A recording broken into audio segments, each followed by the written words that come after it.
हाथ आपका जम जाएगा, ऐसा रहेगा। उसका हैंडल पकड़ना है, समझ गए, डायरेक्टली उसका माइक नहीं पकड़ना जो आगे का रहता है, ये भी ध्यान रखिएगा। समझ गए क्या बात? हाँ। ओके, गुड गुड, बहुत आप समझदार हैं। अब देखिए हमने बोला क्या, personal protective equipments, short form में बोलते हैं क्या, पीपीईस।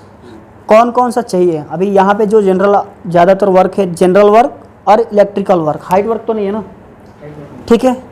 तो उसके लिए क्या क्या चाहिए? देखिए दो तरह का, एक होता है पीपीईस, हम जो यहाँ के लिए बता रहे हैं, बाकी तो हम अभी नहीं बता रहे आपको।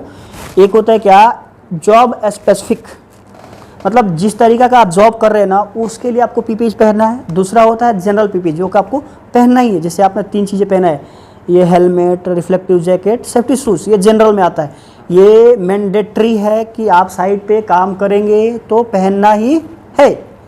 लेकिन इसके सिवाय भी पीपीईज है। सपोज दैट आप जा रहे 33 kV लाइन में काम करने, 33 पता है ना, है ना, 33,000, तो उसमें आप काम करने जा रहे हैं, या किसी पैनल पे काम करने जा रहे हैं, आप ऑथोराइज हैं तो उसके लिए स्पेशल पीपी जाएगा, मतलब आर्क फ्लैश सूट पहनना रहेगा, ठीक है।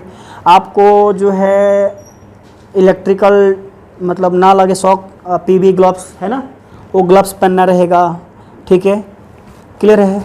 उसके बाद आपको पूरा फेस शील्ड आता है वो पहनना रहेगा ताकि किसी तरह का आपको झटका ना लगे, क्लियर ना। आपको गम बूट इधर से आएगा वो पहनना रहेगा, एक बूट आता है स्पेशल, ठीक है ना, रेजिस्टेंस करके, तो वो पहनना रहेगा। साथ में आपके लोग रहेंगे, ऐसे करना है, क्लियर है ना। तो ये पीपीज आपको मैंडेटरी है जब आप काम करने जा रहे हैं तब, और बाकी जनरल पीपीज रहेगा, क्लियर है ना। जब तक से प्लांट के अंदर है वो पीपीज चाहिए ही चाहिए। जैसे पीपीज में हमने बोला आपका पर्सनल प्रोटेक्टिव, और अब जैसे ये है, इसके लिए क्या, ये किस काम के लिए है? आपको हेड के प्रोटेक्ट के लिए, है कि नहीं, तो इसको आपको जानना है। फिर सेकंड आपका ये जो रिफ्लेक्टिव जैकेट आता है किसके लिए है? अंधेरे में काम कर रहे तो रिफ्लेक्ट हो, रिफ्लेक्ट, हाँ, मतलब कहीं दूर आप काम कर रहे हैं, सपोज दैट कुछ हुआ तो आप दिखेंगे, रात को रहेंगे तो और दिखेंगे, इसमें रेडिएशन है, ये वो क्या करता है, रिफ्लेक्ट करता है डायरेक्ट, है कि नहीं, पता चलेगा दूर से ही कोई बंदा है। समझ गए बात? अभी नेक्स्ट 3 में जो आपका गमबूट पहने हुआ है किस काम का ये पहाड़ी हिल एरिया है ना, यहाँ तो और बहुत ज़रूरी है। हिल एरिया में क्या है, नीचे से कोई कंकड़ घुस जाए, है कि नहीं, या आपके पैर में लग सकता है, या किल हो, कोई नहीं पता, या सांप है इधर, है कि नहीं, तो उन चीज़ों से आपको बचाव करेगा। तो ये मैंडेटरी पीपीज आपको पहनना ही है। समझ में आ रहा है क्या? Good good good. अभी देखिए हमने बताया, देखिए अभी कुछ आपको स्पेशल हमने पीपीज दिखाने की कोशिश किया है। जैसे सपोज दैट आपका हॉट वर्क चल रहा है तो उसके लिए वेल्डिंग शील्ड आता है, अगर होता है तो, है कि नहीं। फिर उसके बाद हमने दिखाया कोई आपका काम चल रहा है केमिकल का, तो उसके लिए स्पेशल ग्लव्स आता है, वो पहनना है, ठीक है ना, केमिकल रेजिस्टेंस करके आता है। अगर जनरल कोई काम कर रहे हैं तो कॉटन वाला पहनना है, जैसे इलेक्ट्रिकल का काम कर रहे इस टाइप का पहनना है, ठीक है ना। तो ये बात भी आपको ध्यान रखना है। समझ गए क्या? गुड। अब जैसे ना पीपीज में ये भी आएगा, जैसे चश्मा दिख रहा है ना आपको, ये फेस शील्ड है, ये चश्मा है, ये जनरल सेफ्टी गोगल्स है, ग्राइंडर है, ग्राइंडिंग है ना, ये सारा ग्राइंडिंग गोगल्स है। तो ये फेस शील्ड किसके लिए? अगर आप मान लो ग्राइंडिंग कर रहे हो तो उसका व्हील जो होता है ना वो टूटेगा, कभी मान लो सपोज दैट कभी टूट गया तो आपके फेस को बचाव करेगा, ठीक है ना। तो ये सब चीज़ें आपको क्या करना है, तो ये हमेशा यूज करना है, हमेशा नहीं, जब काम कर रहे हैं तब, ठीक है। मास्क भी आपको पहनना है, इधर ये डस्ट है इधर, ठीक है, डस्ट एरिया है, तो वो चीज़ें आप इनहेल करोगे, आप मान लो डस्ट लगातार लोगे तो फेफड़ा पे प्रॉब्लम होगा, तो उसके लिए को क्या पहनना है, मास्क। ये सारा चीज़ें ना, देखिए हमारा एम क्या है, 0 इज़ पॉसिबल, एक स्लोगन है, मतलब किसी भी तरह का आपको इलनेस ना हो, ये हमारा लक्ष्य है। आप जिस तरीक़ा से घर से आए हैं ना काम करने, उससे बेटर होके जाए, यहाँ पे कुछ ना कुछ आपको अच्छा सीखने को मिलेगा। आप घर में भी इसको क्या कर सकते हैं, डेवलप कर सकते हैं चीज़ें को, है कि नहीं, बच्चों को सिखा सकते हैं। तो हमारा यही एम्बिशन है, मोटिव है कि आप यहाँ से जिस तरीक़ा से है ना उससे बेटर बन के जाए, साथ में पैसा लेके, है कि नहीं, ये हमारा लक्ष्य है। नेक्स्ट है ना, आपको क्या है, पैसेज वे। अभी जैसे ना ये लोकेशन वाइज आपको बता दे रहा हूँ, बस अब किसी भी तरह का कोई मॉड्यूल जो है, चार्ज है, जो मॉड्यूल समझ में आता है, मतलब क्या बोलते हैं उसको, सोलर पैनल जो है ना, वो सारा चार्ज है कुछ हद तक, है ना, हाँ हाँ वो चार्ज है, ठीक है ना। तो उसको अननेसेसरी आपको टच नहीं करना है, कहीं करंट लीकेज हो सपोज दैट आपको लग सकती है ना। तो चीज़ें आपको सीधे जहाँ अगर जाना है तो साथ में जाइए और उसको बाईपास करके जाइए, समझ गए क्या। जो पासवे बनाया गया है ना जाने के आने का रास्ता, उसको प्रॉपर आप यूज करिए, समझ गए। किसी भी तरह का अननेसेसरी इधर उधर नहीं जाना है। जो डेजिग्नेटेड प्लेस है और आपको ऑथोराइज उधर जाने का तो ही जाना है, अनऑथोराइज प्लेस पे आपको नहीं जाना। जैसे आईसीआर है, आईसीआर में जो है इन्वर्टर है या बहुत सारी चीज़ें हैं, वो चार्ज है, हमेशा आवाज़ भी करेगा, तो आपको ऐसे अननेसेसरी उसमें इंटर नहीं करना है। जाना है तो ऑथोराइजेशन लेके या परमिट लेके इस तरीके से जाना है, क्लियर है ना। Okay good. अभी इन्वायरमेंटल क्या है, कंजर्वेशन, ठीक है ना। कह रहा है क्या, पहले जैसे हमने आपको बताया हमारा लक्ष्य क्या है, इन्वायरमेंट को भी सेफ रखना, ठीक है ना। तो उसके लिए हम क्या क्या कर सकते हैं।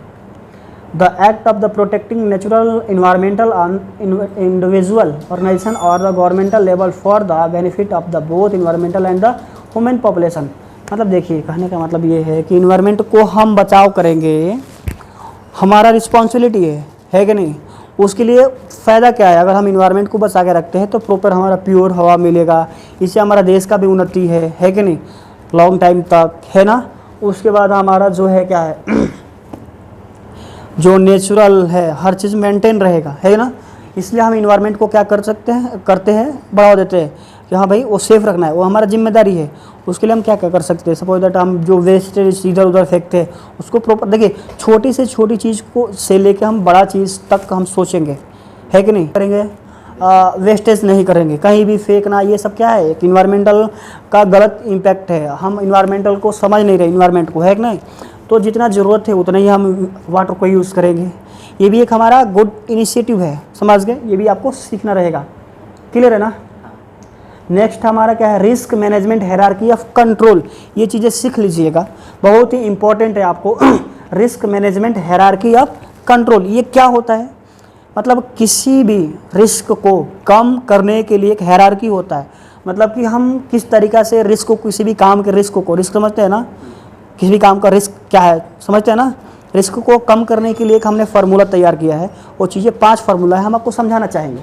सबसे पहले हम क्या करते हैं, सबसे पहला कि एलिमिनेशन, रिस्क हायरार्की में क्या था, सबसे पहला एलिमिनेशन। एलिमिनेशन क्या होता है, सपोज दैट देखिए कि कोई ऐसा काम, सपोज दैट आप समझिए कि हाइट पे काम कर रहे हैं और हम सीढ़ी लगा के काम कर रहे हैं, वहाँ पे रिस्क ज़्यादा है, तो हम वहाँ पे अगर एलिमिनेट कर सकते हैं तो रिस्क खत्म हो जाए। सपोज दैट ना हम हाइट पे काम ना करें, कोई हाइट पे काम हमको करना है, वो काम अगर नीचे हो सकता है तो हम नीचे ही कर लेते हैं, वो पूरा हटा दिए, सिस्टम ही हटा दिए, रिस्क को ख़त्म किए कि नहीं, समझ गए बात, क्लियर है ना।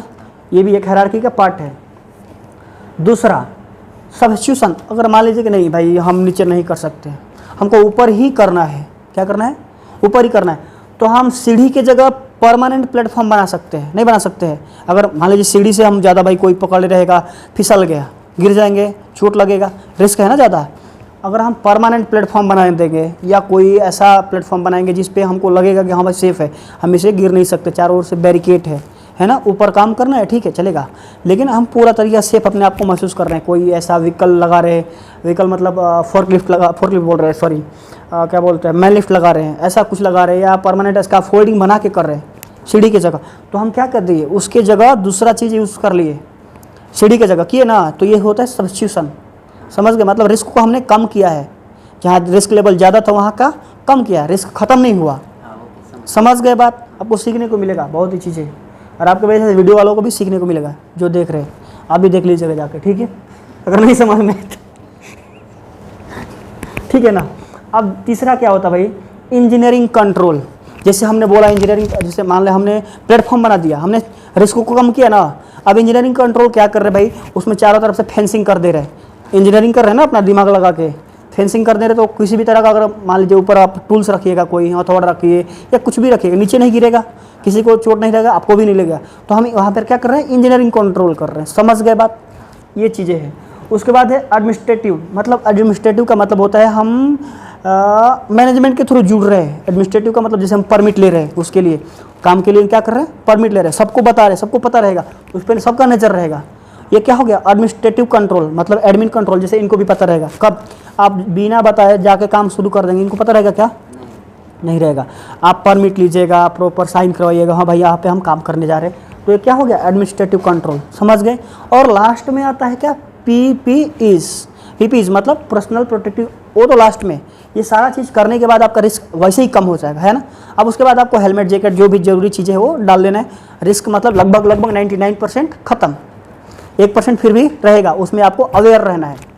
अवेयर मतलब हाँ भाई हो सकता है, थोड़ा सा ध्यान दिमाग एक साथ रखना, समझ गए बात। ये बात सीखने को मिला कि नहीं? और ठीक है, और वीडियो वालों को भी सीखने को मिला है क्या? फिर से बिल्कुल सही। हाँ, एक्स्ट्रा भी कुछ जान लिया मैं। हाँ, स्मोकिंग, ड्रग्स और अल्कोहल ये स्ट्रिक्टली प्रोहिबिटेड है। आप सुट्टा नहीं मार सकते इधर आके, ठीक है ना, समझ गए। मैं तो कुछ भी नहीं हाँ ना, अच्छी बात है, मैं आपको समझाने की कोशिश कर रहा हूँ, क्योंकि इधर चारों तरफ वो जो है ना फ्लेमेबल मतलब मिलेगा, जैसे मॉड्यूल है, वो अगर कहीं पकड़ लिए तो पूरा जला देगा, अगर यहाँ से पकड़ लिए तो पूरा जला देगा। तो इधर हमारे प्लांट इनसाइड एरिया में किसी भी तरह का स्मोकिंग नहीं कर सकते। सेकंड में ड्रग्स समझते हैं, ड्रग्स पाउडर लेते हैं ना, हाँ सुनते हैं ना, वो ड्रग्स है ना, वो नहीं ले सकते। फिर अल्कोहल, दारू और पी के इधर आ गए, ऐसा नहीं कि दारू पी के उधर मतलब हाथी के कान पे चढ़ गया, वो सब नहीं करना है, क्लियर है ना। तो इधर वो सारा प्रोहिबिटेड है, इस पर आपको पेनल्टी भी डाला जा सकता है, परमानेंट टर्मिनेट भी किया जा सकता है, ध्यान रखिएगा। तो अल्कोहल, स्मोकिंग और ड्रग्स मना है कि नहीं, अकॉर्डिंग टू पॉलिसीज, ध्यान रहे, 100% मना है वो। समझ गए। फिर आपको वाइल्ड एनिमल, देखिए अभी एक चीज़ मैं बता दूँ, किसी भी खतरा को जान लेना है। ये जो एरिया है ना, मतलब रिकॉर्डिंग हो रहा है क्या अभी? अरे यार, तो फिर तो है ना। वाइल्ड एनिमल मतलब ये है कि हमारा जो सिस्टम है यहाँ, ये पहाड़ एरिया है। कौन सा? हम किसी के घर में आके काम कर रहे हैं। देखिए जानवरों का भी घर है अपना, ये समझ गए। ये फॉरेस्ट है, पूरा हिल एरिया है, तो यहाँ पे आपको क्या क्या मिल सकते हैं, शेर, लॉयन है ऑलरेडी, सुना है। हाँ है, मान के चलना है आपको। उसके बाद लेपर्ड, तेंदुआ, हाइना समझते ना, जंगली बहुत सारे जानवर मिल सकते हैं, हाँ है। तो उसके लिए हमें क्या करना रहेगा, हम जैसे ट्रेनिंग अभी साइंटिस्ट बुलाए हैं उसके लिए, समझ गए, वो ट्रेनिंग देगा आपको, समझाएगा सब चीज़, ठीक है ना। तो सांप भी मिल सकता है, तो उसके लिए थोड़ा सा भी केयरफुल रहना आपको। तो नॉर्मली है। हाँ नॉर्मली है, ठीक है ना। तो ये बातें भी आपको ध्यान रखना, क्लियर है ना। अभी नेक्स्ट 26 नंबर पे चले, प्रिवेंशन हो जाएगा ना। अभी देखिए सोशल अकोमेंटेबल पॉलिसी, चलिए ये तो आपको, अब एक चीज़ बीबीएस के बारे में समझा देते हैं, बस ज़्यादा नहीं आपको हम करेंगे। बीबीएस मतलब होता है बिहेवियर बेस्ड सेफ्टी। सबसे बड़ी चीज़ है, हम अगर किसी के साथ गलत व्यवहार करेंगे तो क्या होगा, वो भाई रिएक्ट करेगा ना। तो हमें नॉर्मल तरीके से बात करना है हर चीज़ का। अगर सपोज दैट आप कोई आपसे झगड़ा की तरह बात कर रहा है, तो आपको प्रोसेस में जाना है, उसकी तरह झगड़ा नहीं करना है, प्रोसेस में जाना है, अपने सीनियर को बताना है कि दिस पर्सन इज मतलब वैक्सिंग में तंग कर रहा है, ऐसा कर रहा है, वो चीज़ें आपको सीनियर को करना है, उस तरीके से हैंडल करना है, समझ गए। तो ये सारा चीज़ें रहेगा ना, होएगा ना follow. All the best, thank you okay भाई।